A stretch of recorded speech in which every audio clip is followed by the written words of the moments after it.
जय श्री राम। नमः शिवाय। ओम नमः शिवाय। ओम नमः शिवाय। नमो अरिहन्ताणं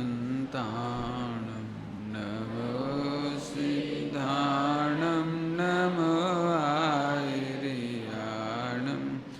नमो वज्रायाणं नमो लोये सर्वसाहुणम्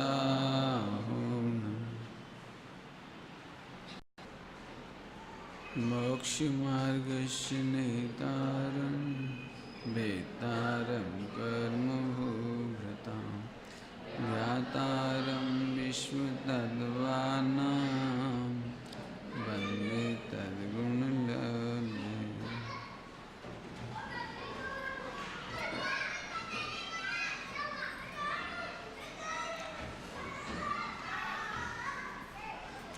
गति नाम के औदय भाव की चर्चा परसों अपन ने की थी, उसी को और आगे बढ़ाते हैं। चार गति कह करके आचार्य देव ने 31 भावों की चर्चा की है, 31 प्रकृतियों की चर्चा की है। 148 कर्म का उदय होता है ना, तो 148 कर्म के उदय में 148 प्रकार का उदय भाव होता है। लेकिन उनकी प्रॉब्लम नहीं है, इसलिए उनके नाम नहीं लिए, सीधे चार गति कह दिए, क्योंकि चार गति में आपको चार गति की प्रॉब्लम तो फेस होती है। अब कौन कौन सी ऐसी प्रकृतियां जिनके नाम मैं पढ़ के सुना देता हूं आपको, उनमें से खास खास 2-4 प्रकृतियों का वर्णन करेंगे। बाकी की कोई टेंशन नहीं होती, खुद ही नहीं होती आपको। मैंने यहाँ शख्स ये समझो, यदि मैं नाम नहीं गिनाऊँ तो आपको ज़िंदगी में उनके नाम भी याद नहीं आए। कई प्रकृतियाँ तो ऐसी हैं, लेकिन फिर भी उनका थोड़ा बहुत वर्णन अपन जान लेती हैं। चार गति कह करके कितनी प्रकृतियां लेना टोटल? 31। टोटल कितनी लेना? 31। नाम तो लिया चार गति। चार गति कह करके ये जीव विपा की प्रकृति है चार गति। आपको गति की परिभाषा मालूम होगी? बालबोध 3 में है। अच्छा, वेरी गुड, बताओ बेटे। हाँ बोल, बहुत बढ़िया, सही। खड़े होके बोलो जोर से, बुलंद आवाज में। हाँ बहुत बढ़िया, बहुत सुंदर। जीव की अवस्था विशेष को गति कहते हैं। जीव की अवस्था मूल है इसमें, जीव की अवस्था। शरीर नहीं लेना, ये तो पुद्गल की पर्याय। इसका नाम मनुष्य गति नहीं है, इसका नाम मनुष्य गति नहीं है। ये ढोर दिखाई देते हैं, इसका नाम त्रियंश गति नहीं है।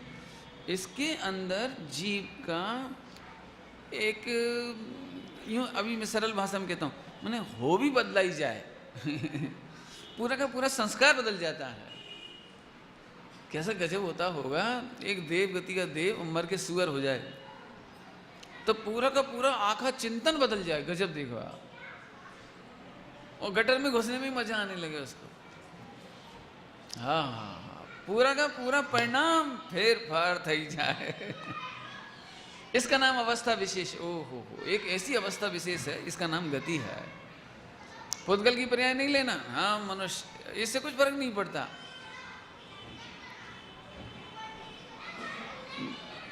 कैसी गजब बात है, जिस भाव में जाता उसी के मम्मी पापा को अपना मान लेता। कौआ का होता है, कौआ का दृष्टांत। अब उसको चैन नहीं पड़े, यदि कौआ कौवी माने उनकी भाषा में कहते हैं, उनके मम्मी पापा शाम को घर नहीं लौटे तो उन्हें चैन नहीं पड़े, करते रहे। शाम को बछड़ा होता है ना गाय का, वो आती नहीं है, उससे पहले ही माँ माँ माँ बोलता रहता है। वो पहले करोड़पति था, चक्रवर्ती था, रईस था, देव था। अरे रे गजब हो गया। इसका नाम है औदय भाव, गति नाम का औदय भाव। पहले खाने पीने, उठने बैठने का, 4 संज्ञाओं का, 5 पाप की स्टाइल अलग थी। अब गति बदलते से पूरी बदल गई। अभी आपको करोड़ों रुपए जोड़ने का जो औदय भाव है, मर के ढोर में चले जाओ, करोड़ रुपए सामने रख दे 1 सेकंड बाद ही, मैंने यहाँ से जाओ उधर, उधर रख दे, देखोगे भी नहीं, आप ही नहीं देखोगे। गजब। आहा, देवगति का देव है ना, देवगति का देव। 4 संज्ञाओं की चर्चा अब बहुत है डिटेल में, तो फिर भी थोड़ा बताते हैं आपको। 4 गति है ना, 4 गति, इन 4 गति में 4 संज्ञाएं होती हैं, आहार, भय, मैथुन, परिग्रह, ऐसा। तो त्रियंच गति में आहार संज्ञा हावी होती है, बहुत हावी होती है, 24 घंटे यदि कुछ मिल जाए तो खा जावे, ऐसे मैंने उनको आहार संज्ञा मुख्य है। त्रियंच गति में मैथुन संज्ञा मुख्य नहीं है। आप देखो दिन भर नग्न रहते हैं, ऐसे घूमते रहेंगे, कुछ नहीं, लेकिन उनका एक अमुक समय होगा, उनका अमुक समय होगा, उसके अलावा साल भर आपको विक्रिया करते दिखाई नहीं, विकृति क्रिया दिखाई नहीं देगी उनकी। क्या गजब बात है। एक देव या एक मनुष्य जिसे बहुत विकल्प रहते हैं, उसको तो ऐसा लगता है यदि मैं अंतर्यामी हो जाऊं तो मैं तो सबको नग्न देखूंगा, और इतना खोटा भाव तक लड़कों को आ जाता है, मान लो। लेकिन मर के देव में जाए तो एक बार भी याद नहीं आए कि देखे तो मनुष्य गति के देव स्त्री पुरुष कैसे होते हैं। एक बार भी, एक भी देव को, जिस कक्ष में आप रहते हो उस कक्ष में व्यंतर रहता है, पता है आपको? डरना मत, घबराना। व्यंतर जाति के देव ये 2.5 द्वीप में सर्वत्र होते हैं, आपके घर में भी रहते हैं, लेकिन कभी हैरान नहीं करते हो आपको, चिंता नहीं करना। वृक्षों पर रहते हैं, जगह जगह नदी के किनारे रहते हैं, तालाब किनारे रहते हैं, बहुत रहते हैं जगह जगह। मुझे तो ये कहना है, इनके रहने पर भी ये आपको देखते तक नहीं है, इन्हें विकल्प तक नहीं आता। आप भोजन करते हैं ना, जैसे आप अभी रेलगाड़ी में कोई भोजन कर रहा हो, पक्का बात है, मान लो वो मांसाहारी है और आप दिगंबर जैन हो, और रात को 9 बजे वो भोजन कर रहा है, बेचारा बहुत कोशिश कर रहा है छिपा के खाए, फिर भी आपकी आंखें उसे देख ही लेती क्या खा रहा है, खुशबू कैसी आ रही है, ये जिज्ञासा। लेकिन देव गति को आपके सामने खड़ा रहे तो भी आपके माने शरीर को देखने की भावना नहीं करेगा। ये ध्यान से सुनना, इसीलिए हम कह रहे हैं कौन सा विकल्प आता है और कौन सा विकल्प नहीं आता है, इसमें तेरा कोई कर्तव्य नहीं है। भगवान आत्मा तो अभी गाते चल रहे थे। ये खड़ी क्या होता है, समझ गए खड़ी क्या होता है? कितने लोग समझ गए खड़ी? जो नहीं समझे हो तो हाथ खड़ा करो थोड़ा सा, खड़ी नहीं समझे हो तो। हाँ देखो, बहुत सारे लोग खड़ी नहीं समझे, तुम समझे खड़ी क्या होता है? हाँ, खड़ी माने एक्चुअली सेटिका शब्द है इसका, उसमें प्राकृत में सेटिका है, और खड़िया मिट्टी होती है, खड़िया मिट्टी, हिंदी में उसको खड़िया मिट्टी कहते हैं। एक मिट्टी होती है खदान में से निकलती है, उससे लिख सकते हैं अपन। पुराने ज़माने में जो चौक नहीं होती थी ना, और प्लास्टर ऑफ पेरिस नहीं था पहले, तो स्कूलों में खड़ी होती थी, खड़िया मिट्टी जिसको कहते थे, उसका नाम खड़ी है। और आजकल की भाषा में कहो तो चूना, हाँ कलई भी बोलते हैं। और एक और वो क्या नाम है, छुई भी कहलाती है, मैंने पोतने की काम। अब तुम लोग पोतते ही नहीं हो, तुम तो डायरेक्ट वो लाते हो, क्या कहलाते हो, डिस्टेम्पर या पैंट। मार्केट में गांव के लोग जो गरीब होते हैं, झोपड़पट्टी पोतने के काम है, वो खड़ी लाते हैं, उसका नाम खड़ी। मुझे तो इसलिए कहा वो तेज तो तेज छह ये बहुत चल गई चर्चा, बहुत जोरदार है। उसमें कहना तो है कि वो ज्ञों का ज्ञान है कि ज्ञान का ज्ञान है, माने शॉर्ट में कहना तो इतना है। इतना लंबा चौड़ा दृष्टांत दिया। वो सेटिका की बहुत सारी गाथाएं देखा था आपने, कितनी नंबर की गाथाएं, 10 गाथाएं कितनी थी, बहुत गाथाएं। वो सेटिका माने कलई माने चूना, वाइट बॉस, पैंट, कुछ भी कह लो आप। तो सबको लगता है दीवार कैसी है, सफ़ेद। अब सबको लगता है अच्छा ये सफ़ेद ही धोवाई जाए तो फिर दीवार रहेगी नहीं। तो दीवार नहीं है, दीवार सफ़ेद नहीं है, दीवार तो वैसी है जैसी है। तो फिर कलई, ये कलई की कलई है कि दीवार की कलई, माने सफ़ेदी बताना तो उसमें वो है। ऐसे यहाँ पर कहना है, ये जो दिखाई दे रही ना, ये औदैहिक भाव, तुमको लगता है मैं बहुत खोटे भाव करता हूँ और देवगति ऐसा करते हैं, त्रियंज गति ऐसा करते हैं, ये तुम्हारे हाथ में नहीं है। आचार्यों ने लिखा है सब, उसका भी एक चार्ट है पूरा बाकायदा। देवगति में परिग्रह संज्ञा मुख्य होती है, उनको और संज्ञाएं मुख्य नहीं होती। सबसे कम होती है आहार संज्ञा देवों को, क्योंकि यहीं से हो जाता सारा। उन्हें मीनू नहीं बनाने पड़ते, महीना भर की लिस्ट नहीं बनानी पड़ती।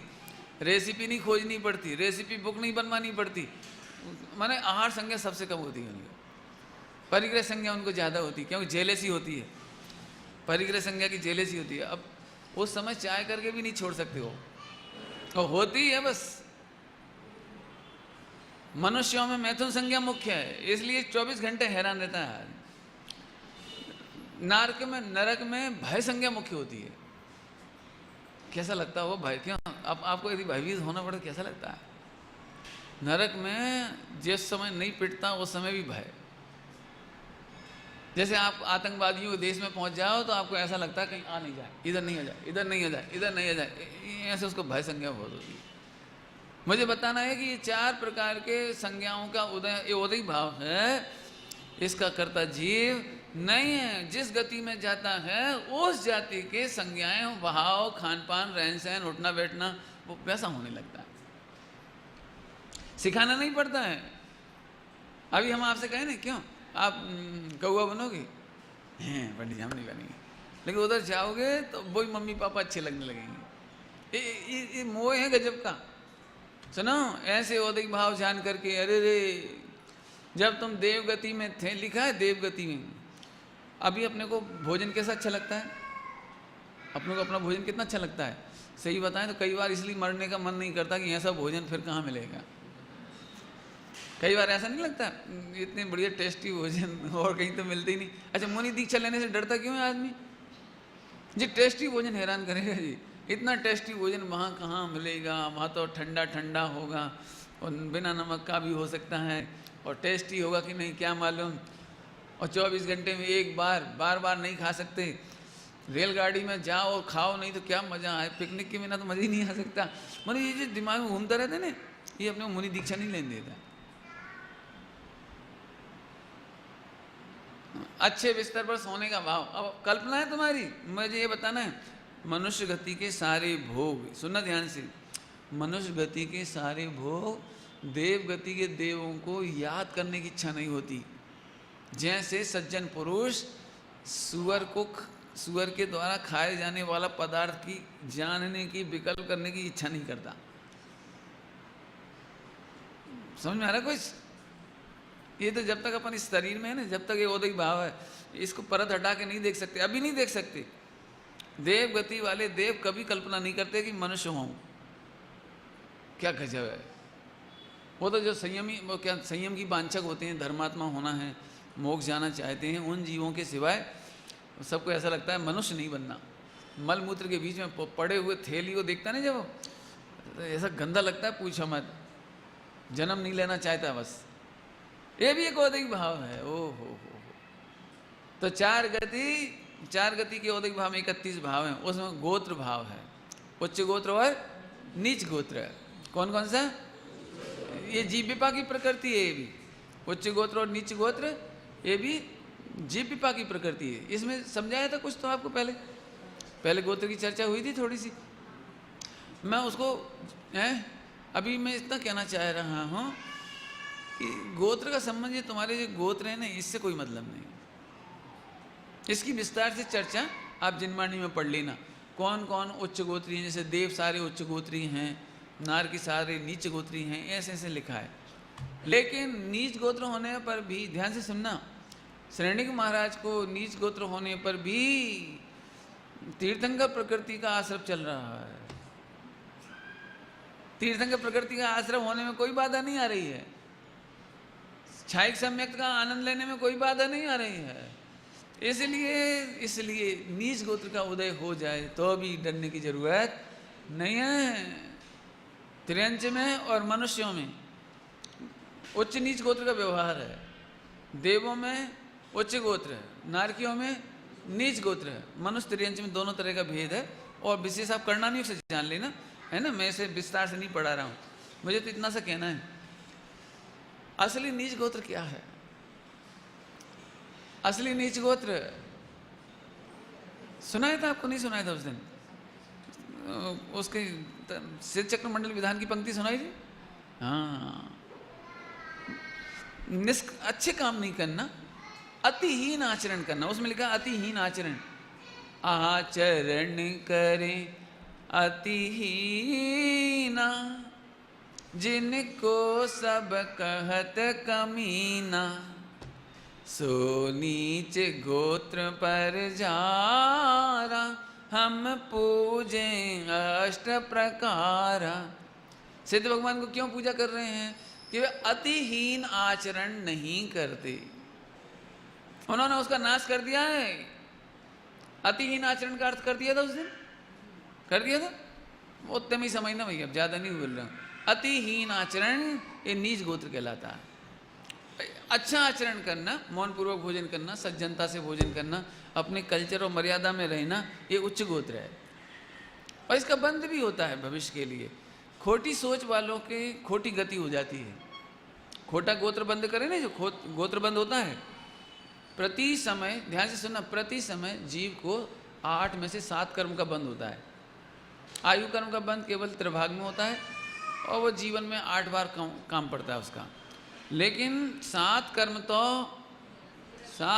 तो निरंतर बंधते हैं। इसका मतलब है आपका खोटा खान पान, रहन सहन, उठना बैठना, चलना फिरना, इससे नीच गोत्र का बंद होगा। अब नीच गोत्र में या तो त्रियंच में चला जाएगा या नरक में चला जाएगा। नीच गोत्र से स्वर्ग में तो जा नहीं सकता। भाई इस तरह से समझ लेना चाहिए। इसलिए हल्के काम नहीं करना भैया, खोटे काम नहीं करना। उस दिन बहुत बताया था, ज्ञान के माध्यम से बताया था उस दिन। आगे वेदनी कर्म, साता वेदनी और असाता वेदनी, ये 2 कर्म का औदिक भाव है। साता भी उस दिन समझा दी थी थोड़ी सी। साता के उदय में सामग्री नहीं मिलती, आपकी सोच कैसी है वो साता वेदनी होती। आपकी सोच के अनुसार साता वेदनी। पहले एक बात तो ये समझ लो, साता और सुख में अंतर है। क्या कहा? साता और सुख में अंतर है। गजब बात है कि हम सुखी होने के नाम पर सारी जिंदगी साता की कामना करते हैं। भाई इसका नाम मिथ्यात्व है। फिर से पूछो, क्या कहा? साता के सुख के स्थान पर साता की कामना करते हैं, जबकि साता का बहिरंग सामग्री से कोई संबंध नहीं है। क्या कहा? साता का बहिरंग सामग्री से कोई संबंध नहीं। बहुत सारे दृष्टांत उस दिन दिए थे, बहुत सारे दृष्टांत दिए थे उस दिन, लेकिन अभी उस पर रिपीट नहीं करेंगे। तो साता का सुख सामग्री से कोई संबंध नहीं है। घनघोर प्रतिकूलता हो, कोई सामग्री नहीं हो, उस समय भी साता का वेदन हो तो साता वेदनी का उदय। देखो आप लोगों को ऐसा लगता है यदि हमें बीमारी हो जाए तो साता कैसे मिल सकती है? तो डॉक्टर एक ही बात कहता है, आपको स्वस्थ होना है कि हाँ, तो आप अपनी सोच बदलो। कहते कि नहीं कहते? आप तो एक कोई योगा वाले होते ना, प्राणायाम वाले, योगा वाले, वो तो पर डे ऐसा कराते हैं। अब ऐसे शवासन से लेट जाइए और देखिए चारों ओर से स्वास्थ्य के परमाणु आ रहे हैं, बीमारी निकलकर भाग रही है। सोचो अब स्वच्छता आती जा रही है, प्रकाश आता जा रहा है, तेज आता जा रहा है, चारों तरफ से वीर्य बढ़ता जा रहा है और अंधकार भाग रहा है, बीमारी भाग रही है, वायरस भाग रहे हैं। क्यों कराते हो? कि आप साता का वेदन करोगे तो स्वस्थ हो जाओगे। आपने पढ़े होंगे 2-4 से केस न्यूज़पेपर में आ चुके, कैंसर को जीत लिया बिल पॉवर के बल पे, और जब वो जीत गए, स्वस्थ हो गए, तब उसने कहा मुझे उस समय भी लगता था इस लड़ाई को मैं जीत के रहूंगा, मैं कैंसर को हरा के रहूंगा। नोट्स बन जाते हैं अपने। माने जैसे आप तटस्थ श्रोता होने, ऐसे ही मैं टोटली तटस्थ है। अब बताना जरा टेंशन कैसे हो जाएगी? टेंशन कैसे हो जाएगी? देखो औदिक भाव समझने के लिए बहुत अच्छा दृष्टांत दूं। आप पिक्चर देखते हो कभी? समझ लो देखते हो, नहीं देखते हो तो कोई बात नहीं। देखते हो, मान लो देखते हो, तो वो पिक्चर तो किसने बनाई है? वो डायरेक्टर ने साल भर मेहनत कर कर आके उसने क्या ले, वो जाएगा, वो सुने कौन तेरी वो तो पहले से ही पिक्चराइज हुई है। उसमें तो ना तेरी सुन रहा है कोई और ना कुछ कर रहा है। माने तुम रो, बच्चे होते हैं छोटे छोटे बच्चे, क्यों पूछें? पिक्चर आती है ना तो फाइटिंग वाले दृश्य में शांति से नहीं बैठ सकते। मैं इनका बस चले तो विलेन में ये भी 2-4 जमा दें लेकिन जमा नहीं सकते। लेकिन वो जब हीरो मारता है ना तो ये अनुमोदना करते हैं, भाव हिंसा। अनुमोदना लगे, अच्छा बढ़िया बढ़िया बढ़िया बढ़िया। माने हीरो को खून निकल आए तो बच्चे रोने लगती हैं, और विलेन को यदि 100 मंजिल बिल्डिंग पे से पटक दिया जाए तो ये हंसते हैं, वाह वाह वाह बहुत बढ़िया बहुत बढ़िया। ये क्या है? बस सुन कौन रहा है तुम्हारी?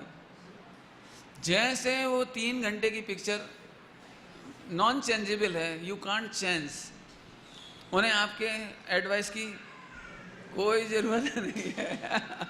ऐसे ही अब दिक्कत क्या है, बात अपन एक पिक्चर देखते हैं और यहाँ इतने सारे लोगों की पिक्चर एक साथ चल रही है और एक कितनी चल रही है, जन्म से लेके मरण तक की। जन्म से मरण तक की उंगली कैसी होगी, एक्टिंग कैसी होगी, वाणी कैसी होगी, आँख कैसी होगी, डायलॉग कौन से होंगे। कई बार तो इतनी हंसी आती है, 2 व्यक्ति चर्चा कर रहे हैं, एक व्यक्ति का दिमाग अलग से काम कर रहा है, दूसरे का अलग काम कर रहा है, वो कुछ डायलॉग और ही दे रहा है, वो कुछ और ही सुन रहा है। देखा कभी आपने? इससे पूछो कुछ, जवाब कुछ दे। यदि कई बार ऐसा हो जाएगा, आप यहाँ से प्रवचन सुन के घर जाओ तो आप तो मस्ती में हो और पतिदेव ने कहा कि वो फाइल कहाँ रखी है, तो आप एकदम वो उसका उत्तर नहीं दे पाती और आप क्या जवाब देते हो? वो आज सुना प्रवचन, सुना प्रवचन, कितनी अच्छी बात आई थी। अरे वो ठीक है, तुम पहले फाइल बताओ, फाइल वहीं रखी होगी देख लेना। मानो वो दिमाग ही काम नहीं करता। बोलो, उन्होंने पूछा क्यों भोजन में क्या बनाया है? सब पुद्गल की पर्याय है। ले, आप पुद्गल की पर्याय बोल रहे हो क्यों?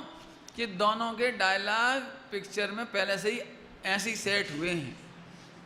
और इस बहुत हल्की बात नहीं समझना, मुझे इस पर बहुत कुछ कह सकता हूँ इस पर, क्योंकि इतनी प्रॉब्लम्स हैं कि कहते कुछ हैं, सामने वाला सुनता कुछ है, पूछता कुछ है, जवाब कुछ मिलता है। ये भी कर्म का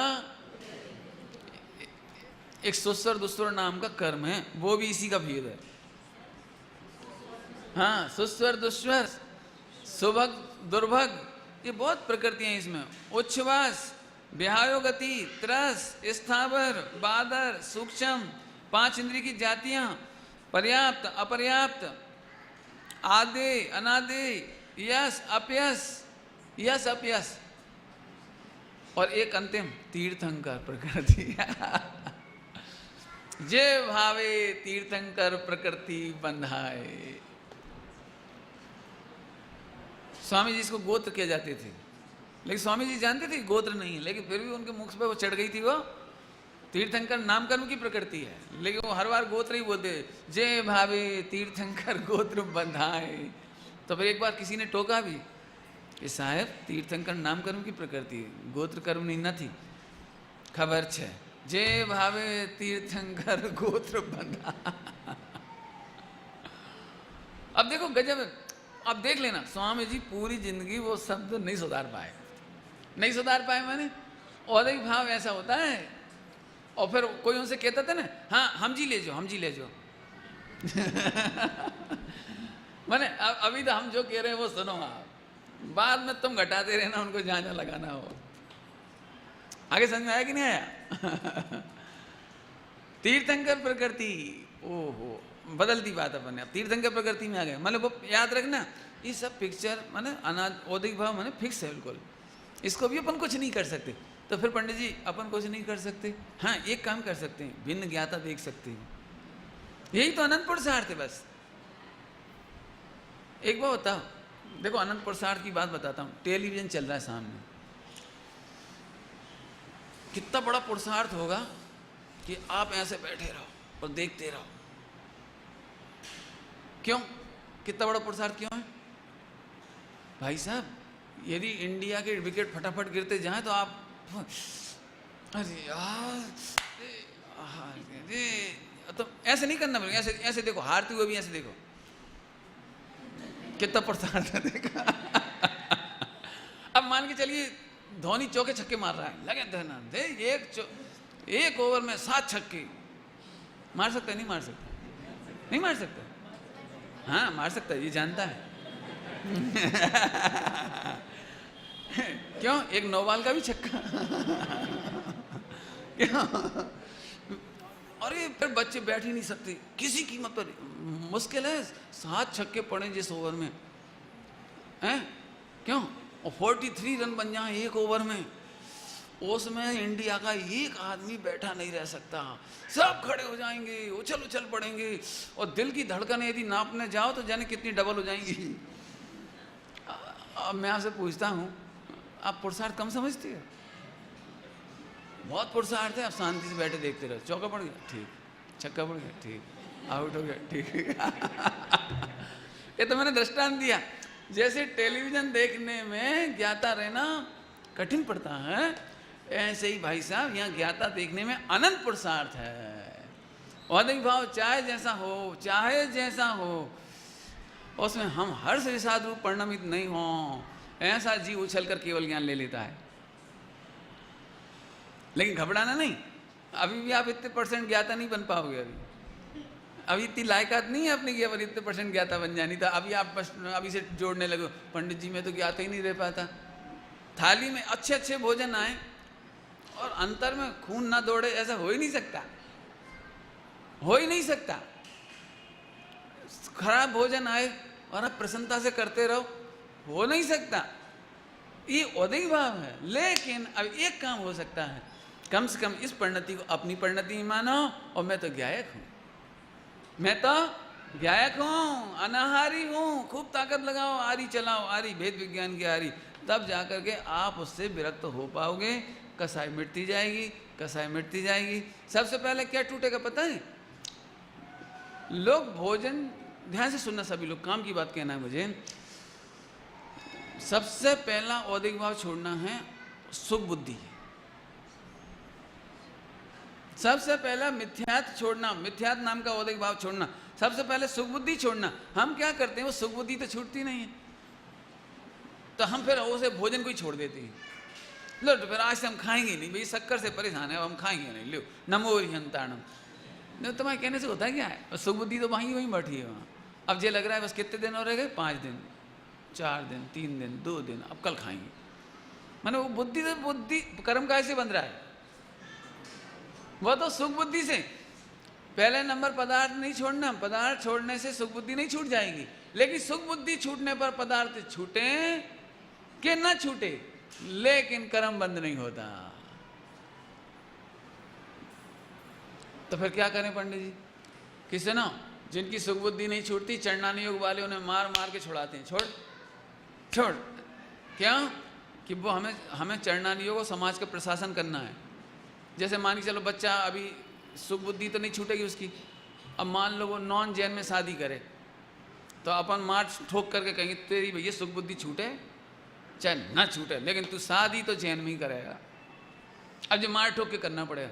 ऐसे चरणान योग में वो कह दे मुझे तो आलू में सुख बुद्धि है, और पंडित जी ने कहा था पदार्थ छोड़ो चाहे मत छोड़ो, सुख बुद्धि छोड़ दे। मैंने ऐसे ढिलास क्या कहना, स्वच्छंदता की बातें करें। तो सुन, चरणान योग मार मार के सही कराएगा। कह छोड़, पहले नरक जाने, नरक कर्णान योग से डरा डरा के नरक जाने बेटा। समझ गए आप?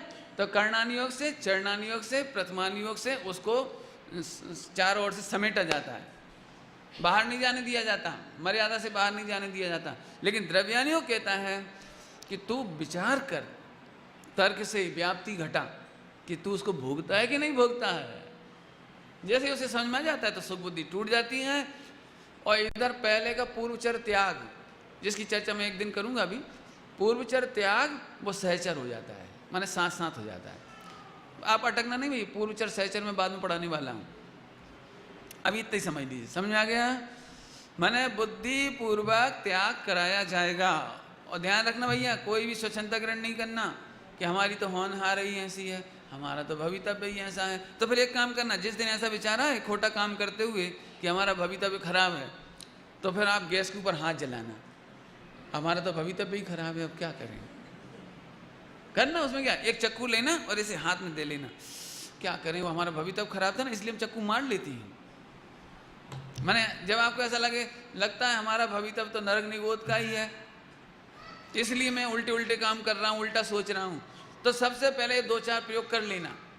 और नहीं तो फिर लिखना एक, हमने एक साइकोलॉजी की, हम बच्चों को मारते नहीं हैं, तो जब भी कोई गलत काम करते हैं ना तो उसको फल समझाती हैं, और फिर उससे कहते बेटे अगली बार करो ना तो इसको लिखना आप। तो फिर उससे लिखवाते हैं। जैसे मैं आपसे क्या लिखवाऊंगा कि आप बिल्कुल सोचो कि ये गलत काम नहीं छूट रहा है तो इसके फल में नरक होगा, तो भविता भी नरक मंजूर है? मंजूर है? लिखो आप, लिखो 108 बार मैं नरक जाऊंगा, नरक जाने तैयार हूँ। लिखो, नार की मुझे मारेंगे मैं तैयार हूँ, नार की मुझे जलाएंगे मैं मंजूर है, पाँव से कूचा जाएगा मंजूर है। लिखो 108 बार लिखो, तो फिर आप गलत काम नहीं करेंगे। समझ गए कि नहीं समझे? क्रमबद्ध पर्याय हो, चाहे शाम की चर्चा हो या सुबह की चर्चा हो, हम तो तुम्हें पारिणामिक भाव दिखाते हैं, स्वतंत्रता दिखाते हैं, स्वच्छंदता के पोषने के लिए नहीं। ध्यान रखना भैया, कोई स्वच्छंदता पोषण नहीं करना। अब वापस आ जाओ, कहाँ तक आ जाए अपन? तो ये देखने का तरीका बताया। अब आगे, यश अपयश प्रकृति का उदय, इसे भी अच्छे से समझ लो थोड़ा सा। यश, यश समझते हैं? अपनी प्रसिद्धि, ख्याति, लाभ। मानका साहेब में ये यश चाहने की बड़ी इच्छा होती है। आप एक काम करो, यश पाने के लिए मरने तैयार है आदमी। ऐसे ऐसे लोग हैं जिसके दोनों टांग टूट गई, दोनों टांग टूट गई, टूट गई मैंने बिल्कुल गल गई बर्फ में, लेकिन फिर भी उसने हौसला नहीं छोड़ा, मुझे हिमालय पर्वत चढ़ना है। आप कल्पना कर सकते हो, जिस व्यक्ति के घुटने से पूरे पांव टूट चुके थे, गल चुके थे, हड्डियां निकाल दी गई वहां की, और उस पर लोहे की रॉड डाल दी गई चलने के लिए, तो उसने चलने की प्रैक्टिस की, और चलने की प्रैक्टिस करने के बाद वो हिमालय चढ़ गया। अच्छा, मिला क्या होगा? मिला क्या होगा हमें तो ये बता दे। इसमें मुझे काम की बात कहना, सब लोग जरा इस बात को सुन लेना अच्छे से ध्यान से। कभी कोई निदान बंद मत करो, पूरी जिंदगी निदान बंद में चली जाएगी। उस आदमी ने कभी ऐसी भावना भाई होगी, मैं पहाड़ों पर चढ़ूंगा, नाम रोशन करूंगा, पहाड़ों पर चढ़ूंगा, नाम रोशन करूंगा। पहाड़ के चक्कर में उसने टांगे खत्म कर ली, और पूरी जिंदगी वही प्रैक्टिस, नीरस प्रैक्टिस, नीरस। पहाड़ों पे चढ़ते रहना, टपकते रहना, गिरते रहना, हाथ पैर टूटते रहना, फिर घायल हो जाना, फिर चढ़ते रहना, फिर गिरते रहना। सारी जिंदगी ऐसी बीत गई, और मरते दम तक केवल एक फोटो रहेगा घर में कि मैं चढ़ा था, और एक वो रहेगा सर्टिफिकेट, और होगी तो वीडियो क्लिप रह जाएगी थोड़ी बहुत, जिसे कोई नहीं देखता। एक दृष्टांत दिए चढ़ने वाला, ऐसे ही पूरी जिंदगी एक निदान, एक वैदिक भाव की पूर्ति में बीत जाता है। हो सके तो एक तरकाली गाय के सिवा दूसरा काम नहीं करना, नहीं करना, नहीं करना भैया। मैं आपको दृश्य दिखाता हूँ, मुझे इतनी दया आती है सच में देख करके। एक आदमी का जन्म हुआ, बच्चे का बड़ा हुआ, अब चाय की होटल कर रहा है, सारी जिंदगी उसकी पीढ़ियों की पीढ़ी उस होटल पे मर जाती है, कब बसीद होती रहती है, केवल इतने में कि पर में सुख बुद्धि है, उस पर में सुख बुद्धि पूरी होगी पत्नी से, फिर बच्चे आएंगे, फिर उन्हें पढ़ा लिखा के अपन मर जाएंगे। बस 160 साल 50 साल एक दुकान पे खड़े खड़े मर जाता है वो। फिर उसकी पीढ़ी लग जाती है वहाँ चाय की दुकान पे। ये तुम्हारे जितने जो वॉचमैन होते हैं, वॉचमैन, क्या जिंदगी है बताओ, ठंड हो, गर्मी हो, बरसात हो, उन्हें गेट खोलना है, बंद करना है, सल्यूट देना है, बस काय के लिए? एक पर में सुख बुद्धि। वो पूरी होती पत्नी से, फिर बच्चों से, एक दो कमरे छुटा लेते हैं छोटे मोटे। हाँ, भगवान की दया है, बस मूर्ख, भगवान की दया है। भगवान की दया होती तो सम्यक दर्शन हो जाता तुझे, केवल ज्ञान होता, मोक्ष हो जाता तुझे। बहुत सोचना भैया, बहुत। हाँ, हमने मई जून की गर्मी में, और टीन की दुकान होती है, टीन समझ से, टप्पर क्या कह रहे हैं, छोटे से एक दुकान, और ऊपर वो टीन डली हुई है, चादर, लोहे का चादर ऊपर, और ऐसी इतनी सी दुकान, गुमटी जिसको कहते हैं, गुमटी। दिन भर कुकर की तरह सड़ता रहता है उसमें, ओवन की तरह अंदर अंदर बैठा रहे, गर्मी में, पंखा नहीं, लाइट नहीं, हैरान परेशान। केवल काय की दुकान खोली है, छोटी छोटी, जरा सी गोली बिस्किट, जरा से पाउच, सिगरेट बीड़ी, छोटी छोटी दुकान, दिन भर झुलसता है, केवल 50-100 रुपए के प्रॉफिट के लिए। कितनी सी गलती से बंधा हुआ है ये, न पक्षियों की तरह विहार कर सकता, माने घूम नहीं सकता दुनिया में जाके, सारी जिंदगी में कभी कभार यात्रा कर जाते हैं, बस। फिर इतनी सी दुकान है, गुमटी घर, गुमटी घर, गुमटी घर। मंदिर में तो भगवान हमारी दुकान का ध्यान रखना। हाँ, दया आती है, दया आती है। अरे एक जना से पर में सुख बुद्धि, संग में पत्नी बच्चे, आदमी देखो कैसे खड़ा है, देखो आप 24 घंटे। आप लोग यहाँ बैठे हो और ड्राइवर वहाँ खड़ा खड़ा बेचारा लेटे लेटे इतना बोर होता है, आप कल्पना नहीं कर सकते, उसे बिल्कुल पता नहीं है अब आ रहे अब आ रहे अब आ रहे अब आ रहे कब आ रहे, कुछ पता नहीं। कहीं जाना हो तो जाए कि नहीं आए, बैठना हो तो बैठे कि नहीं, सोना होगी सो। कितने पराधीनता में काय का सुख भोग रहा है जी, बताने जरा। इसलिए कह रहे भैया जितने गिनीज बुक में नाम लिखाते हैं इन सब की दुखद जिंदगी है,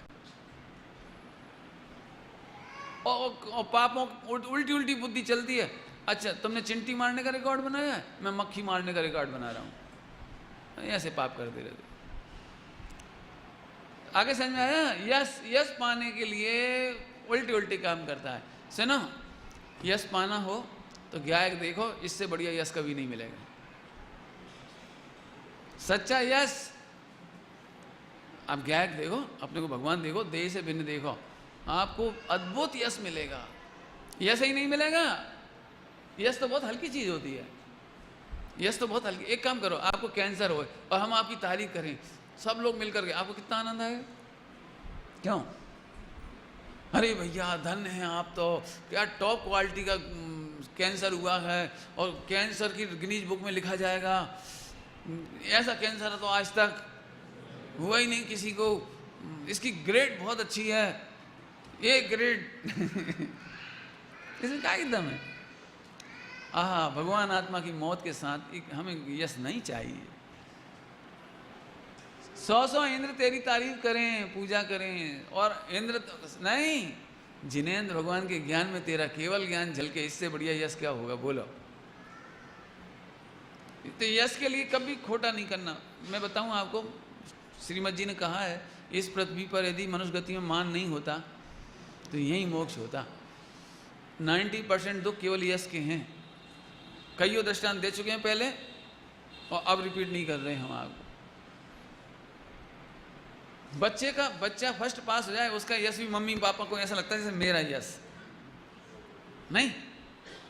कल बता ना ये कार्यक्रम हुआ था ना बच्चों का, सबसे अच्छा कार्यक्रम किसका था? तो उस मम्मी से पूछो जिसका बच्चा था, उस मम्मी का पूरा फोकस अपने बच्चे पर था, उसने दूसरों को सुना ही नहीं। जिन जिन के बच्चे आए थे वो उन्हें इतनी फुर्सत ही नहीं मिली कि दूसरे का भी डायलॉग सुन ले। अपने बच्चे को सुनने अवेयरने में निकल जाता है टाइम। क्या मतलब निकला? इस बच्चे का यश भी मेरा यश है। लगता है वो नेचुरल है, बिल्कुल नेचुरल नहीं है विभाव। यश के लिए ये कर्ज लेकर के भी शादियां कर देगा बड़ी टिप टॉप, कर्जा लेकर के कपड़ा पहन ले। आजकल तो बहुत ही खतरनाक समय पूरा ही वर्ल्ड में। कर्जा लो, नैनो लाओ, नहीं है पैसे कोई बात नहीं, 1,500 रुपये किस्त चुका देना, ले आओ एक नैनो। बाद में नहीं चुका पाओगे तो हम गाड़ी भी ले जाएंगे और वो भी ले जाएंगे। नहीं देखा हुआ आपने? नहीं माने आप आज किसी लड़का वालों के घर जाओ, आप लड़की वाले हो, लड़का वालों के घर जाओ तो पहले तो ये पूछना चाहिए साहब ये टीवी आपका ही है कि किराए का है? और जो नीचे जो कार खड़ी है जी कितनी किस्त चुक गई इसकी? और जी सामान दिख रहा है, सोफा सेट दिख रहा है, ये आपने खरीदा है केस कि वो बैंक लोन से उठाया आपने? मैंने आज की तारीख ये पता नहीं लगता। अब सही बताऊँ आपको, मैं आपको एक बात कहता हूँ, फटे कपड़े पहन लेना और ज़मीन पे बैठ जाना, जिंदगी में इन चक्करों में नहीं पड़ना। क्योंकि यश ऊपर से तो यश दिखाई देगा, कमरा तो बहुत अच्छा लगेगा, सारे लोग तारीफ करेंगे आपकी संपत्ति की, और आप 24 घंटे विपत्तियों में ऐसे होते रहे। ऐसे ओ कल उसकी किस्त चुकाना है, कल उसका लेटर आ गया, उस बैंक का नंबर आ गया, और पेट्रोल के रेट बढ़ गए। ये एक सांस चारों ओर से विपत्ति गिरती है। और भाई जब एक आध महीना बीमार हो जाए तो और आफत पड़ गई, और पाप के उदय में एक आध रेट पड़ जाए तो और गए काम से। बिल्कुल नहीं, अपन तो फुटपाथ पे रहो, बहुत मजा आए अपने तो। माने जिंदा जीवन जीने का आनंद अलग तरीके से लो आप। क्या बात कह रहा हूँ, यश नाम का औदैहिक भाव इतना खतरनाक है, ये जीते जी भगवान की हत्या करता है। क्या कह रहे हैं? फिर से सुन लो अच्छी तरह, नहीं तो गड़बड़ कर दो। यश हत्या नहीं करता, यश पाने का जो अंतर में रस पड़ा हुआ है, रस समझ में आ रहा है कि नहीं? यश तो भगवान को भी मिलता है, सम्यक दृष्टि को भी मिलता है, और यहाँ तक कि मिथ्या दृष्टि को भी मिलता है। ध्यान से सुनना, अच्छे कामों का यश मिलता है ऐसा नहीं है, लौकिक में तो मिथ्या दृष्टियों में गलत काम का भी यश मिलता है, पापियों को भी यश मिलता है, लेकिन अंदर आत्मा का अनंत घात होता है। फिर कह रहे भैया दुनिया की नज़रों में ऊंचा उठने की कोशिश नहीं करना। इसमें एक ब्रह्मचारियों को भी कहता हूँ मैं, जो त्यागी व्रती हों, मुनि हों, उनको भी कहता हूँ, दिया तले अंधेरा होता है, दिया तले अंधेरा। हर शिष्य को ऐसा लगता है मैं अपनी गुरु की नज़रों में अच्छा दिखूँ, बस यहीं से मायाचारी शुरू हो जाती है। वो अपने असली दोष भी नहीं कह पाता। असली दोष इसलिए नहीं बताना चाहते, गुरु क्या कहेंगे, तुमसे हमें ये आशा नहीं थी, उनकी नज़रों में नहीं गिर जाऊं। पंडित साहब ने एक सूक्ति निकाली है, एक सूक्ति, दोषों को छिपाने का नहीं मिटाने का उपाय करो। क्या कहा? दोषों को छिपाने का नहीं मिटाने का उपाय करो। दोषों को छिपाकर महान बनने की कोशिश मत करो। दोषों से भिन्न महान भगवान को देखकर, क्या कह रहे, दोषों से भिन्न महान भगवान, हा, दोषों से भिन्न, पापमरता से भिन्न भगवान महान है, ऐसा अनुभव करके महान बनाओ। समझ गए? जल्दी जल्दी कह रहा हूँ, ये सब बात, टाइम हो रहा है आपका। तो यस, मुझे तो ऐसा लगता है यस पे 1 घंटा बोलो आपका से, या यस पे 1 घंटा बोलो। एक्चुअली पूरी ही डेफिनेशन समझनी पड़ेगी आपको, कहने से काम नहीं चलेगा। मैं झट 1 मिनट में कह दूँ यस अपयस से भिन्न, अंदर में पड़ा रहता है। हाँ, सम्यक दृष्टि धर्मात्मा ने अपयस का उदय आने पर भी आत्महत्या नहीं करी। लोग अपयस के भय से आत्महत्या कर लेती हैं। सम्यक दृष्टि ने एक ने नहीं की, एक ने, सीता ने सुसाइड नहीं किया। इतना बड़ा ब्लेम लगाया गया था उनके ऊपर, अंजना पर ब्लेम लगा, सुसाइड नहीं किया। आज तो जरा सी बातों में मर जाएंगे, काहे के लिए मर जाएंगे। मैं जब कक्षा 6 में पढ़ता था, कक्षा 6 में 11-12 साल का था मैं, 11 साल का, तब भी मैंने आत्महत्या के केस सुन रखे थे। तो उस समय मेरे दिमाग में एक अंतर्द्वंद चलता था कि जी लोग आत्महत्या कर लेते हैं, तो बहुत सारी आत्महत्याएं सुन रखी थी, तो कभी अपनी ज़िंदगी में ऐसी तकलीफ आई तो क्या करेंगे, मैंने ऐसी परेशानी आ जाए, बहुत इंसल्ट हो जाए, लोग पूछें नहीं, लोग जाने क्या क्या करें, पाप का उदय भयंकर हो जाए, तो अपन क्या करेंगे। तब उस समय मैंने संकल्प किया था कि सुसाइड नहीं करेंगे, जिन कारणों से हो रही उन कारणों को दूर करेंगे। मान के चलो, अब उस समय ब्रह्मचर्य का तो पता नहीं था, 6ठी में, तो यदि पत्नी ठीक नहीं हो तो उसे छोड़ देंगे, अपन क्यों मरें। बच्चे ठीक नहीं हो तो उन्हें छोड़ देना, अपन क्यों मरें। मित्र ठीक नहीं हो, समाज ठीक नहीं हो तो समाज छोड़ दे, लेकिन अपन क्यों मरें, अपन ने कौन सी गलती करी। मैंने उस समय की सोच बता रहा हूँ। उस समय मेरा एक बड़ी उम्र का मित्र था जो BA पढ़ रहा था, मैं 6ठी पढ़ रहा था, वो BA पढ़ रहा था। हम दोनों जने रात को पढ़ाई करते थे ओटले पे बैठ के। तो उसने रात को मेरे को एक बात कही, पेपर बिगड़ रहे थे उसके, तो वो ये कह रहा था यदि इस बार फेल हो गया ना तो मैं मर जाऊंगा। तो मैं बहुत छोटा था, ज़्यादा समझता नहीं था, मैंने ठीक है मरोगे, मर जाना, कोई बात नहीं। और वो सही में फेल हो गया BA में। क्यों, पेपर तो बिगड़ ही रहे थे, वो सही में ही फेल हो गया। तो फिर वो मेरे को मिला, तो मैंने कहा क्यों तुम मरे नहीं। मैंने कहा तुम मरे नहीं। तो उसने बोला कि मैं मरने गया तो था नदी तक, हमारे नदी बहती बेतवा नदी, मैं वहाँ तक गया तो था, लेकिन रास्ते में इसलिए लौट आया कि मैंने सोचा देखो अभी अपन केवल 1 ही साल फेल हुए और मर गए तो फिर कक्षा नर्सरी से पढ़ना पड़ेगा।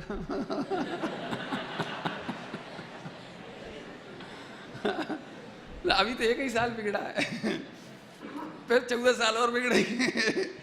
तो 14 साल बिगाड़ने से अच्छा है 1 साल बिगड़ जाने दो, बाकी उसका क्या हुआ मुझे मालूम नहीं, BA हुआ कि नहीं हुआ। मैं तो इसलिए आपको सुना रहा हूँ, अभी भी बच्चे, न्यूज़पेपर में आता है रैंक घट जाए, 3rd पास हो जाएं, 2nd पास हो जाएं। भैया एक बात बताऊँ, भगवान आत्मा में एक्सपेक्टेशन की ज़रूरत नहीं है और बाहर से एक्सपेक्टेशन की पूर्ति होती नहीं है। फार्मूला क्या कहा, फार्मूला बोलो, अंदर में एक्सपेक्टेशन की जरूरत नहीं है और बाहर के एक्सपेक्टेशन से हमारी पूर्ति होती नहीं है। इसलिए कभी भी पैसा जाए चला जाए, इज्जत जाए चली जाने दी, और कोई तकलीफ हो जाने दी, लेकिन हम नहीं मरेंगे। क्यों? हमें कोई अपयश का डर नहीं है। और अपयश किसका नहीं होता? अपयश तो होता ही है। एक भी आदमी ऐसा नहीं जिसका अपयश नहीं होता, लेकिन अपन गिनो ही मत ना। अपन एक काम करो, पंडित साहब ने एक बहुत अच्छी बात कही, मैं वो बोल रहा हूं आपको। प्रशंसा की चाहे मत करो, प्रशंसनीय काम करो। क्या कहा? तकलीफ तब होती है जब हम अच्छे काम कर रहे तो भी प्रशंसा नहीं मिल रही। सुनो, आप अच्छे काम करो, निंदा का भय मत करो, लेकिन निंद काम से डरो। क्या कहा? निंदा का भय मत करो, निंदा तो होने दो। लोग मेरी निंदा करते हैं, मेरी भी करते हैं, मैं बहुत मुस्कुराता हूँ, तो सब कहते हैं आपको बुरा नहीं लग रहा? हम उनके आपको बता रहे हैं कि उनने आपकी बुराई करी। मैंने कहा देखो भाई, जीव स्वतंत्र है, जीव कर्म बंद के लिए भी तो स्वतंत्र है।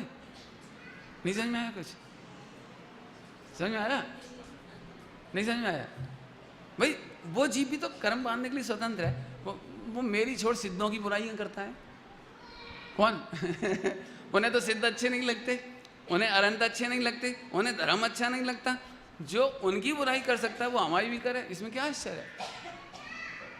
मुझे कभी कोई टेंशन नहीं, सच कहता हूं, मुझे कभी कोई तकलीफ नहीं। बिल्कुल यश अपयश से बिल्कुल नहीं डरना। अच्छे काम करने पर अपयश होगा। दिगंबर महाराज को देख करके भी रोज लोग कुछ ना कुछ कहते हैं, कुछ कहते हैं, देखते हैं, घृणा करते हैं, नफरत करते हैं, उपेक्षा करते हैं, तिरस्कार करते हैं। ओ धन्य दिगंबर महाराज, अपने शुद्धात्मा का अनुभव करते हुए प्रचुर स्वसंवेदन में चलते चले जाते हैं। कभी ऐसा नहीं लगता ये गांव कैसा है, लोग कैसे हैं, समाज कैसी है, ये प्रणाम क्यों नहीं करते, ये आहार क्यों नहीं देते, कोई टेंशन नहीं करते। इतना दम होगा तो ही आप मुनि बन पाओगे, और नहीं तो दुनिया के अपयश के भय से नीचे चले जाओगे। दुनिया के अपयश के भय से नरक निगोद में चले जाएंगे ही। अच्छी पंक्ति बोलो मेरी भावना की। कोई बुरा कहो या अच्छा, लक्ष्मी आवे आ जावे, तो भी न्याय मार्ग से मेरा। बोलो भैया, न्याय मंदिर पढ़ रहे हो, यहाँ न्याय क्या है? न्याय मार्ग, न्याय मार्ग क्या है? आहा, तो भी अकर्ता ज्ञाता भाव से मेरा चित्त डिगने नहीं पावे। मैं ज्ञायक हूं, मैं अकर्ता हूं, मैं भगवान हूं। आए समझ में आ रहे? नींद तो नहीं आ रही? बहुत जोरदार है। समझ में आया? तो ये हो गया। अब तीर्थंकर प्रकृति और ले लो, यश अपयश हो गया। अब तीर्थंकर प्रकृति और ले गई। प्रकृतियां बहुत हैं। तीर्थंकर भी नामकर्म की प्रकृति है। नामकर्म की 23 प्रकृतियां जीव विपाकी हैं, और बाकी की नामकर्म की जो प्रकृतियां हैं करीब कितनी बच जाती हैं? 93 में से 23 घटा दो, 70 कि 60 है? 70 बची, तो 70 और 70 प्रकृतियां फिर आपको वो पुद्गल विपाकी है। वो पुद्गल विपाकी है, बाकी की सारी। अभी अपने को जो बात करना है वो सब पुद्गल विपाकी शायद 70 नहीं होगी, देख लेना। कुछ और भी इधर भव विपाकी हैं, कुछ क्षेत्र विपाकी हैं, ऐसा ऐसा भी है। लेकिन जीव विपाकी 23 है। अपन इनकी बात कर रहे हैं, टोटल मिला लेना आप लोग। मैं जो कह रहा हूँ वो सुनो। तीर्थंकर नाम कर्म, इसकी भी बहुत चर्चा जिनवाणी में है। कौन से गुणस्थान तक इसका बंद होता है, कौन से गुणस्थान के बाद फिर इसका उदय भी नहीं होता है, वो सब पढ़ना, मुझे इसमें ज़्यादा कुछ नहीं। बस तीर्थंकर प्रकृति में स्वामी जी वाली बात याद कर रहे हैं। जे भावे तीर्थंकर प्रकृति बंधाए, ते पण धर्म न थी। तीर्थंकर प्रकृति कैसे बनती है? कि 16 कारण भावना भाने से। 16 कारण भावनाओं में भी यदि अपन पूरा डिटेल करेंगे तो एक भावना है उसमें सबसे अच्छी, वो है वात्सल्य अंग। वात्सल्य अंग का भी यदि अपन फाइल खोलें यदि कंप्यूटर पे, तो उसमें विश्व मैत्री, विश्व हित का परिणाम, इसका नाम वात्सल्य। वात्सल्य माने वैसा वात्सल्य नहीं है जैसे आप मेरे घर आए और मैंने आपको खिला पिला दिया, इसका नाम वात्सल्य नहीं है। ध्यान रखना भैया। अब इच्छा हो रही है वात्सल्य का भी अर्थ करूँ मैं, लेकिन टाइम हो रहा है अपने तेज़ी से, है ना। 2-5 मिनट हैं, लेट शुरू हुआ था इसलिए, अभी 60 मिनट नहीं हुए, है ना। तो मैं पूरी 60 मिनट में छोड़ दूंगा आपको। देखो थोड़ा वात्सल्य का अर्थ समझो, सुनना सभी लोग। मिथ्या दृष्टि वात्सल्य का मीनिंग भी नहीं जानता। समझ लो, पंचकल्याणक में आप हो और कोई कार्यकर्ता आपको मिठाइयाँ खिला दे, भोजन खिला दे, आपकी व्यवस्था अच्छी कर दे, तो आप क्या कहोगे? भैया बड़ा वात्सल्य है। लेकिन मैं कहता हूँ बहुत पापी है वो। क्यों पापी कह रहे हैं? वे बेचारे बुजुर्ग खड़ी, वे महिलाएं खड़ी, वे हैरान परेशान हो रही, तो उससे उनका कोई स्वार्थ नहीं। आप पैसा वाले हो, आपने उसको कुछ कर दिया होगा, आपका कोई प्रेम निकल आया होगा, कोई गांव का निकल आया होगा, कोई सगा निकल आया होगा, तो ये वात्सल्य नहीं है। कल्पना करो आप तकलीफ में हो और मेरे पास आओ और मैं आपको पानी तक ना पिलाऊं, भोजन तक ना कराऊं और केवल भगवान आत्मा का उपदेश दूं, आपको कैसा लगेगा? है काय का वात्सल्य? बिल्कुल वात्सल्य नहीं है। जब असली वात्सल्य को तो तुम वात्सल्य नहीं मानते, नकली वात्सल्य माने 5 इंद्रिय के साधक को वात्सल्य मानते हो। क्या कह रहा हूं? अब इसका विस्तार में एक आध दिन शाम को करूंगा, आम पब्लिक और आएगी ना, उसे भी सुनने लायक है। माने हम आपके 5 इंद्रिय के विषय की सगवड़ कर दें, व्यवस्था जुटा दें, सो तो हम वात्सल्य, और हम भगवान आत्मा की बात कहें, ये तो ऐसी बात हो गई। सिगरेट पीने वाले को माँ को बड़ा वात्सल्य था, ले बेटा सिगरेट पी ले। क्यों? ये वात्सल्य है। जब भी माँ आए और टोकती है, घृणा करती है, ऐसे देखती है, उपेक्षा करती है, तू भाग जा मेरे सामने से, इसका नाम वात्सल्य है। अब जी समझ में आता है?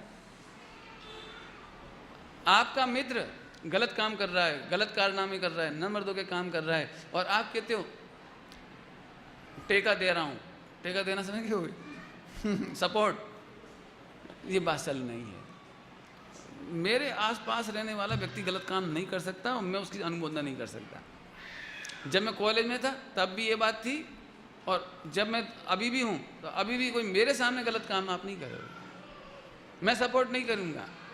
परसों मैं यहाँ बैठ जरूर गया, लेकिन मुझे अच्छा नहीं लगा यहाँ बैठना। परसों मुझे पूरा लग रहा था मेरे ब्रह्मचर्य के विरोध है। अब लेकिन वो समय उठ के जा नहीं सकता था, मुझे बिल्कुल अच्छा नहीं लग रहा। महिलाएं जिस तरह की ड्रेस, वेशभूषा, जिस तरह के कपड़े पहनना अपने को शोभा नहीं देता भैया। कल रेवती रानी का हमने नहीं देखा भैया, देखते सी नज़र झुक गई। रेवती रानी कैसी होगी, कैसी ड्रेस होगी उसकी? कोई बुरा नहीं मानना है, इंडिविजुअल नहीं कह रहा हूँ मैं। बच्चों की ड्रेस बहुत अच्छी रखाओ, स्लीवलेस नहीं पहनाओ बच्चों को, ऐसे वैसे नहीं पहनाओ, अच्छा नहीं लगता। छोटे छोटे बच्चे हाथ फेरते हैं उनके ऊपर। आपको पता है मैथुन संज्ञा सबसे हावी है। 6-8 साल का बच्चा भी कुछ करता है उल्टी सीधी हरकतें, 10-12 साल का बच्चा भी कुछ करता है। मैंने ये आपको पढ़ना हो तो मेडिकल न्यूज़पेपर की रिपोर्ट्स है सारी। चाइल्ड साइकोलॉजी नहीं समझते अपन। आज बच्चे को ऐसे कपड़े पहनाओगे 12-14 साल के बाद बदल नहीं पाओगे। फिर वो कहता है मम्मी इसमें क्या है, आमा सूछ है। नहीं, अपने कल्चर के कपड़े पहनो और पहनाओ। बहुत स्पष्ट कह रहे हैं भैया, अच्छा नहीं लगता भाई। आप कहो चाहे मत कहो, और अब यही मेरा वात्सल्य है। थोड़ी पीड़ा भी हो गई होगी कई लोगों को, लेकिन ये मेरा वात्सल्य है। मैंने ऐसा होना चाहिए कि यहाँ मुनिराज विराजमान हो, कार्यक्रम हो जाए, गुरुदेव विराजमान हो, यहाँ कार्यक्रम हो जाए, ऐसा होना चाहिए। बड़ी गरिमा होनी चाहिए। मैं तो कहना चाह रहा था भैया, इसीलिए कल उठ के मैं उधर पहले से ही हो गया था, क्या पता क्या हो। अब वो परसों हट नहीं सकते थे, सीधी सी बात। अच्छे करो बहुत, फिर भी बहुत मर्यादा है, बहुत अच्छा है। मैं कह रहा हूँ इतना अच्छा है अभी भी वस्त्रापुर में कि कोई लिपस्टिक नहीं, कोई क्या कहलाता क्रीम व्रीम, बहुत चक्कर नहीं, वैसे और वैसा कोई काम नहीं है। मतलब तत्व की जिज्ञासा ये महाप्रशंसनीय बात है। मैंने आज भी देखा जाए तो दिल्ली में से इतनी खराब हालत है, मैंने पूछो नहीं आप। और मोक्षु छोड़ दो थोड़े से, मोक्षु तो गुरुदेव की कृपा से बिल्कुल नहा धो के निकले हैं बिल्कुल, बाकी तो भगवान ही मालेगा होंगी। बुरा नहीं मानना भैया, मैंने कह दिया कुछ है ना। बात ये बात चल रहा है, हम नहीं चाहते आपके बच्चे बच्चियों पर उपसर्ग आए। कल के बच्चे हैबिचुअल हो जाएंगे, फिर वो सड़कों पर जो लड़कों से दोस्ती करना, वो जो इसी का बीज है। इसी में से फ्रैंकनेस आती चली जाती है। वो सोचते नॉर्मल, इसमें क्या है। नहीं, नॉर्मल नहीं है भैया। वात्सल्य समझ में आया? पांच इंद्रिय के हित को अपना हित नहीं मानने दे। अतीन्द्रिय आत्मा का हित ही अपना हित है। हाँ, खाने पीने से छुड़ा देवे, असंयम से छुड़ा देवे, भोगों से छुड़ा देवे, इसका नाम वात्सल्य है। भोगों में लगा देवे, भोगों के उपाय जुटा देवे, इसका नाम वात्सल्य नहीं है। मालूम होगा आपको दिगंबर मुनिराज का वात्सल्य है। एक कथा आती है पद्म पुराण में, एक बंदर झाड़ पे से गिरा तो उसको झाड़ पर से वो टहनी होती ना, वो उसके पेट में घुस गई। वो वहाँ तड़फने लगा। वही मुनिराज विराजमान थे। तो मुनिराज ने उसकी टहनी नहीं निकाली, किसी को बुलाया भी नहीं, इधर आओ भैया निकाल दो, ऐसा भी नहीं किया। बस उसको आत्मज्ञान कराया, संबोधन दिया, बस संबोधन। पानी भी नहीं पिलाया। घायल होने पर प्यास लगती है, पानी भी नहीं पिलाया मुनिराज ने, लेकिन उसे एक भगवान आत्मा का उपदेश दिया। वह जीव शांत परिणाम से मरकर स्वर्ग में गया। स्वर्ग में उसको याद आया, मेरी गति कैसे सुधर गई, मैं तो बंदर था, स्वर्ग में कैसे आया। तो वो फिर पूरा अवधि ज्ञान हो ही जाता उसको। अंतर्मूर्त में झट पृथ्वी पर आया और उन मुनिराज को ढोक दी। आपका उपकार है, ये था और ये बन गया, देखो ये आपका उपकार है। अब मुझे आप कुछ हित शिक्षा दो। इतना बढ़िया लिखा है वो, पढ़ना पद्म पुराण में। वो मुनिराज ने कहा, मैं उपदेश देने के लायक नहीं हूँ, मेरे श्री गुरु विराजते हैं, तुम वहाँ जाओ। तो वो देव ऐसे मन में सोचता है, ओहो ऐसे गुणों के निधान के सिर पर भी गुरु हैं, धन्य हैं। इतनी बढ़िया भाषा लिखी है। और फिर वो उनके पास गए। कैसा होना चाहिए बोलो। गरीब के लिए वात्सल्य क्या करोगे, भूखे के लिए वात्सल्य क्या करोगे। समय हो गया, 1 मिनट के अंदर पूरा करता हूँ। माताएं बच्चों को भोजन ही नहीं कराएं, वेद विज्ञान भी सिखाएं। भोजन के प्रति तृष्णा हो, लोभ हो, ग्रद्धता हो, ठोक के नहीं, डांट के नहीं, पीट के नहीं, प्यार से। बेटे, मैंने तो एक नाटक लिखा था बहुत साल पहले, आचार्य कुन के ऊपर। तो कुन भोजन कर रहे थे, तो माँ कैसे भोजन कराती वो दृश्य बताना था उसमें। तो भोजन करने बैठे, माँ इसमें नमक नहीं है, नमक कम है। माँ नमक लेने गई, बीच में सोचने लगी, नमक तो मैं इसको दे दूंगी, लेकिन नमक के रस, रसना-इंद्रिय के रस के चक्कर में ये अतीन्द्रिय रस को भूल ना जाए। तो देने से पहले हाथ रोक लिया। पूछती है, क्यों बेटा नमक चखा क्या तुमने। और छोटा सा बच्चा 8 साल का सोचने लगा, माँ ऐसा क्यों पूछ रही, चखे बिना मांगा क्या मैंने। माँ ऐसा क्यों कह रही, चखे हुए थोड़ी मांगा, बिना चखे थोड़ी मांगा। माँ मैंने चखा ना अभी हाल, तभी तो मांग रहा हूं कि बेटा सही में चखा तुमने, चख के बोलो। फिर सोचने लगा, माँ ऐसा क्यों कह रही, जरूर कोई राज है, मैं नहीं चखता। अच्छा रसना इंद्रिय नहीं चखा, मैं रसना नहीं हूं, मैं जीव हूं, रसना तो पुद्गल की है, मैंने नहीं चखा। अरे फिर किसने चखा, पुद्गल को तो ज्ञान होता नहीं, मुर्दा को तो ज्ञान होता नहीं, मुझे फिर कैसे ज्ञान हुआ।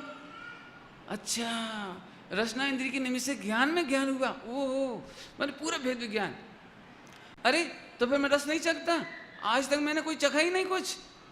हाँ ये मेरा भ्रम दूर हो गया, तो मैं ज्ञाता ही हूँ। इतने में माँ कहती, बेटी नमक दे दे। नहीं माँ, जब मैं चखता ही नहीं हूँ तब नमक की आकुलता दूर हो गई, अब मुझे नमक नहीं चाहिए।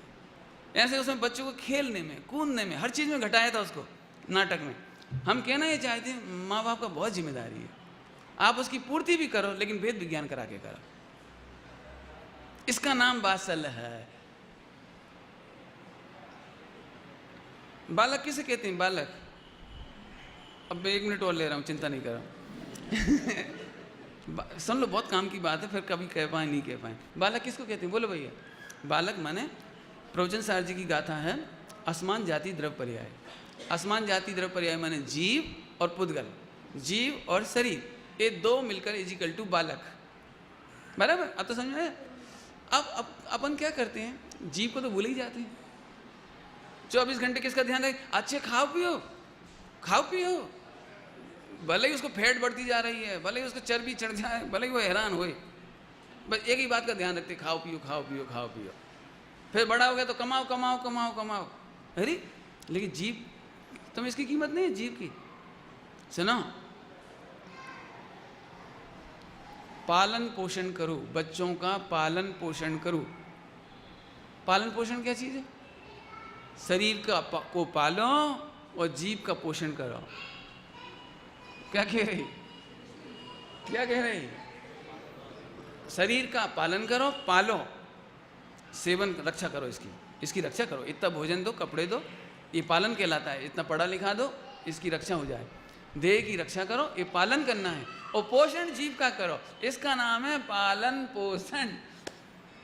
बेटा एक क्रोध आग्नि है बेटा, बीच बीच में ऐसे ऐसे सुनाते रहो। मैं कहता हूँ बच्चे कभी नहीं भटकेंगे। आज हमने क्या कर दिया, बच्चे बच्ची सब टेलीविजन से गाइडेड हैं। क्या पहनना है, क्या खाना है, कौन सा पेस्ट होना है, क्या करना, क्या खेलना, सब आप अपने में व्यस्त हो, पापा उधर व्यस्त हैं, बच्चा त्रस्त है। फिर तीनों जने अभ्यस्त हैं, खत्म हो गई कहानी बस। बिल्कुल नहीं भैया, मैंने इशारा कर दिया आपको। बच्चों के साथ भेद विज्ञान का व्यवहार करो, ये बासल है। साधर्मी साधर्मी, मित्र मित्र के बीच, मेरे मित्र भी हो सकते हैं। सभी लोग गंदी बातें करते हैं ना, तो मेरे कॉलेज के प्रोफेसर भी गंदी बातें करते थे। मैं आता था तो चुप, सब फिर कहले अजयन साहब आगे चुप हो जाओ चुप हो जाओ। तो मैंने क्यों, क्या बात हो गई? बोले नॉन वेज बातें हो रही थी। नॉन वेज समझ गए होंगे आपने। तो मैंने कहा भैया ऐसी बातें करते ही काहे के लिए जिसमें तुम्हें हमारे सामने शर्म आए, करते ही काहे के लिए हो? लेकिन वो ऐसी गंदी बात है, वो एक संज्ञा ही है ना, वो हावी है मनुष्य में। भैया ये सब कह करके मुझे कहना है बहुत सावधान रहो। आगे समझ में आया? ओम नमः शिवाय। हेलो।